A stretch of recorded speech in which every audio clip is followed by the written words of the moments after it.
What's going on, everybody? I am JAMBOOMBOOM as the world premiere, and I want to use this video to explain and break down how I went about creating Tale of the Lone Wolf. So I get very mad science-y, very strung out in logic, just as far as creating a structure for poems. And the reason for that is right now is just very experimental, finding a sound structure. It comes from not feeling confident as a writer, to be honest, but then getting into the knowledge of, the grid of how the Bible was created, the Kabbalah, numerology, and gematria. I figured I would utilize that information for myself in order to create my own stories.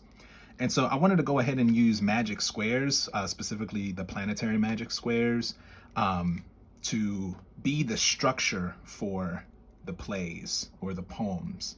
And so I wanted to use an earth magic square. Come to find out, the validity of the knowledge isn't necessarily, like sound. However, after asking flights, it's more akin to a moon magic square. But I wanted to go ahead and use the 10 by 10, which would be 10 lines, 100 words repeated, 505 lines total, 10 line couplets, and then 50-50, maybe like the length in total of the poem. So this is just a 10 by 10 magic square. And what I decided to do as an experimental technique was to go ahead and utilize that to create the poem. So I just went right ahead. I mean, look, my handy dandy journal. And I just went ahead and broke every single line down with the gematria, or the numerology, and then the gematria that goes with it. Like right here, 1, I'm lost to you. And this is the first draft of it. So I was like, I'm lost to you, I'm here, but why? I sense, I long, I've known too long.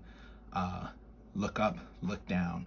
Look where I confess I am lost. I just kept going in, like this lost dogs chase tails. So when I'm creating, I get extremely lost, and I love it. I find my way out, leave little breadcrumbs. And so getting back down to the gematria, because I guess this is just how I'm working, and all of this is is like a huge revelation for me, because my hope is to create a curriculum, not to say like this is the way to go about it, but for other writers who find themselves in a space of feeling insecure about their writing or not having a good starting point, to just start with the knowledge, start with the occult knowledge, and from there you're gonna have limitless creativity to flow, and for it to be relatable and to make sense. I feel like that's my biggest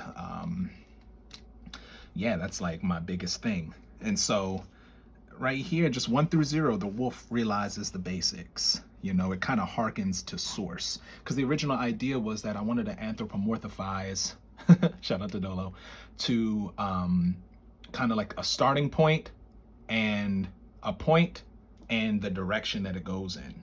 So to say that God created the 360, so now that God is in other realms and other places, not necessarily here currently existing, the point that's here in the third dimension, what is that interaction between all possibilities and this kind of point or speck, or that's here in 3D? And that's where it started from. So then the wolf, lost dogs chase tails. I thought it was clever, little trickster thing. So 1 through 10, he's hearkening to himself, to source. Then he hearkens to himself, 11 through 20, that 1. Then he realizes something is with him. He realizes, like, wait a second, like, I hear myself talking. Uh-oh. Then he describes his surroundings, the 3. Then he ponders the thought, the alien energy, the 4. Then he is somber. I just decided to pick an emotion, because to think about a wolf without its pack is lonely. It's crying out. He spends 61 through 70. He spends time figuring out these contradictions. That's the sex. He claims that this is the way. To be lost is like his existence. So that's his 7. He's claiming that authority.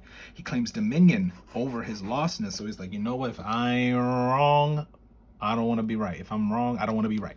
But that's that 8, but that's kind of using it invertedly, or at least from just his awareness, because we're all doing this, but we're doing it from different awarenesses. So for one, it might look inverted, to other, it might look righteous and blase, blase, blase. He breaks new ground, 90 through 100, that ascension, just to find out someone has been here before him. And that's the tree, because the tree was already planted and rooted there. Perhaps inverted way of calling yourself the responsible one over your creations, or how you were the god of, aka responsible for your thoughts and feelings, the tail end of the lone wolf. Then I broke it down because I wanted to stick to the 10 by 10.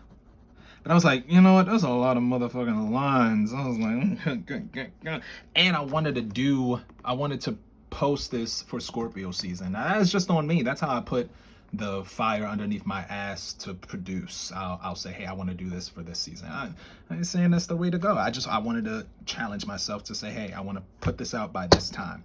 So I was like, you know what, to make things easier for myself and not to be so hard on, let me stick to the 10 by 10, I just decided to break it up. So the Tale of the Lone Wolf will end up being the first 50 lines of about 500 lines. And it'll be the first of 5 that describes the Separatist. The Separatist is the separation. That's a huge part of just our awareness in general, is to realize that we separated. A lot of people want to return to what we separated to. A lot of people want to figure out why we separated. A lot of people, don't need to know why they separated. It's like, okay, I want to come together, but I have this sense of coming together. The Separatist is just for that. I've done that. You've done that. We're all here right now. So the Separatist is a universal story from my unique perspective as the lone wolf. And this is how I went about making it. Look, this is just more scribble scrabble for real. I be thinking I'm the most clever person in the world, because I be like, our tale reminds us of where we've been. The head explores to no end. Our tale, I was like, let me just make that tale. Like our story reminds us of where we've been. What was the oral tradition for? Why was it even a thing in cultures and villages and societies, blah, blah, blah. While the head explores to no end. Why do you think they say, like, dive in head first? We're always just going into something. This vicious cycle is where you began, in 3D or in purgatory. We begin right here in the death. A lot of people do. This is the tail. So it's the tail of the lone wolf. It's not the head of the lone wolf. You know what I'm saying? This is recounting where we've all been. And yeah, that's how I went about. And yeah, really just using this video to capsulate, put a time capsule in my creation process as well. We can point it to astrology, where I have Jupiter in the 12th house. So really just being able to make sense out of and really juice out the wisdom and the knowledge from my la landness, from my illusions, from my creativity, in order to teach, in order for this to be a curriculum, to teach myself, to remind myself what it is that I'm interested in. All that other shit is that other shit. So yeah, I'm signing out, Jam Boom Boom. Y'all enjoy your day, all right? And be careful. Be careful, everybody. But go out and experience, but be careful. Happy spoopy season.